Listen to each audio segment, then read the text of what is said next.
Hello everyone, welcome to IFS. तो बहुत सारे स्टूडेंट्स का क्वेश्चंस होते हैं कि मैम ऑर्गेनिक केमिस्ट्री के लिए हमें पता है कि ऑर्गेनिक केमिस्ट्री के लिए जो बाइबल है that is nothing but organic chemistry by Clayden. ये जो क्लेडन की बुक है, लेकिन बहुत सारे लोग इसमें कंफ्यूज हो जाते हैं लाइन बाय लाइन सारी चीजें पढ़ने। अब यहाँ पे ठीक है, आपको अगर मान लो बेसिक आपका कवर हुआ है, बीएससी में आपने बेसिक कवर किया है, जैसे जीओसी हो, एरोमेटिसिटी हो, स्टेरियो हो, ये आपने बेसिक किया है, तो इसमें हर एक चैप्टर रीड करने की जरूरत नहीं है। ये ध्यान रखना, क्योंकि बहुत सारे लोग इसको लाइन बाय लाइन पहले चैप्टर से रीड करते हैं, दैट इज नॉट एक्सेप्टेबल। अगर आपका बेसिक क्लियर नहीं है then you can go for this. Okay, now first of all I am just telling you कि यहाँ पे ऑर्गेनिक केमिस्ट्री जो है आप कोई भी एडिशन उठा सकते हो, कोई प्रॉब्लम नहीं है, ज्यादा वेरिएशन नहीं है।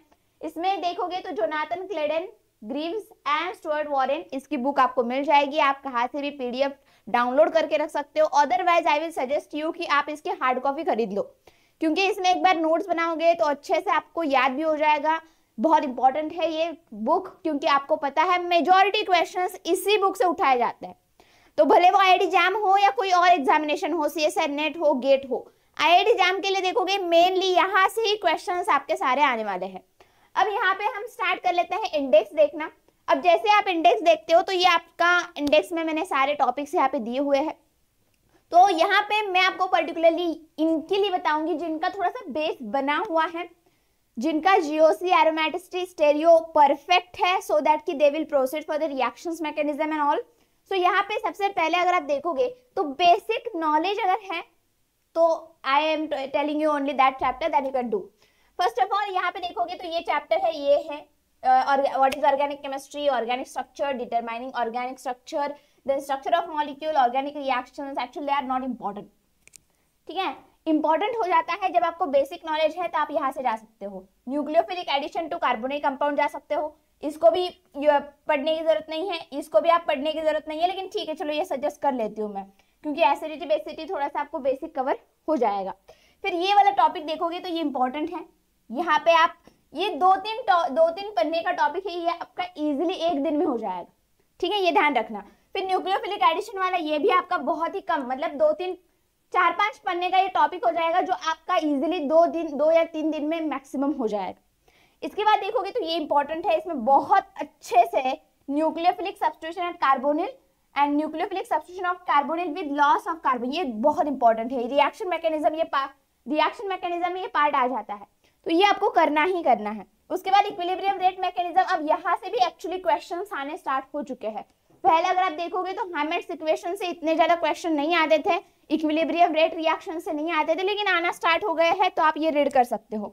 फिर यहाँ पे देखोगे तो आई विल सजेस्ट कि आप जो आपकी स्पेक्ट्रोस्कोपी की टॉपिक है, मतलब मैं पर्सनली सजेस्ट करूंगी आपको, क्योंकि स्पेक्ट्रोस्कोपी आपको आगे जाके बहुत यूज होने वाला है। तो जैसे आप एनएमआर देखोगे, आईआर देखोगे, यूवी विजिबल देखोगे, मास स्पेक्ट्रोमेट्री देखोगे, तो ये topic I will suggest to go for another book, don't read from this book. ठीक है, अगर आपको अलग से पढ़ना ही है और अलग किसी बुक में पढ़ ही रहे हो तो यहाँ पे रिपीट करने की जरूरत नहीं है। ठीक है, तो ये मैं यहाँ पे सजेस्ट नहीं करूंगी आपको। स्टेरियोकेमिस्ट्री ये भी सजेस्ट करूंगी, क्योंकि ये तो सिंपल टॉपिक है। फिर लास्ट में देखोगे न्यूक्लियोफिलिक सब्स्टिट्यूशन, ये भी 1-2 दिन का टॉपिक आपका हो जाएगा। तो यहाँ पे अगर आप देखोगे तो out of 15 I can say you can go for 1, this 2, 3, 4, 5, 6 and 7, max to 7 out of 15 topic. ठीक है, इसके बाद नेक्स्ट अगर आप देखोगे यहाँ पे आपका इंपॉर्टेंस शुरू हो जाता है। यहाँ से मैं आपको सजेस्ट करूंगी कि आपको कंफर्मेशन एनालिसिस हो, स्टेरियो में आ जाएगा, उसको करना है। इलिमिनेशन रिएक्शन यहाँ से ही करो, प्लस आप इलिमिनेशन रिएक्शंस के लिए फिर जो आपकी रिएक्शंस की बुक आती है, फिर नैंस है, तो ये वाली बुक यूज कर सकते हो। ठीक है, पीटरसाइक है, इसके लिए यूज कर सकते हो, कैरोथर यूज कर सकते हो। Carruthers I will suggest you, but Carruthers तभी यूज करना है जब आपका ऑर्गेनिक केमिस्ट्री पूरा इसमें हो जाए, तभी आपको कैरोथर यूज करना है।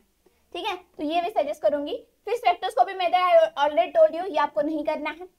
फिर न्यूक्लियोफिलिक एडिशन ये इंपॉर्टेंट है। फिर यहाँ पे इनोल, इनोलेट्स, ये बहुत इंपॉर्टेंट है, यहाँ से डायरेक्टली क्वेश्चन एग्जाम में बन जाते हैं, डायरेक्टली यहाँ से क्वेश्चन आ जाते हैं। ठीक है, फिर ये भी आपका सिंपल 1-2 दिन का टॉपिक हो जाएगा। एरोमेटिक सब्स्टिट्यूशन रिएक्शन, फिर एरोमेटिक सब्स्टिट्यूशन में ध्यान रखना आपको हर एक रिएक्शन देखना है, क्योंकि मैंने आपको बता दिया क्वेश्चन यहाँ से ही आएंगे।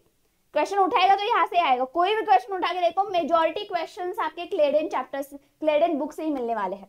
उसके बाद ये वाला टॉपिक भी इंपॉर्टेंट है, केमोसिलेक्टिविटी इंपॉर्टेंट है, रेडियो सिलेक्टिविटी, ये सारे इंपॉर्टेंट टॉपिक है, इसको आपको मिस करना नहीं है। अब रही बात आईआईटी एग्जाम के लिए देखोगे तो रेट्रोसिंथेसिस इंपॉर्टेंट नहीं है। रेट्रोसिंथेसिस आप आईआईटी एग्जाम के लिए पर्टिकुलरली देखोगे तो नहीं करेगा तब भी चलेगा। अब एरोमेटिक हेट्रोसाइक्लिक कंपाउंड के लिए भी अलग से बुक है, जगदम्बा सिंह करके बुक है, वो आप रीड कर सकते हो। लेकिन जो आईआईटी एग्जाम के लिए है, I will specially tell you कि आपको हेट्रोसाइक्लिक इतना करने की जरूरत नहीं है।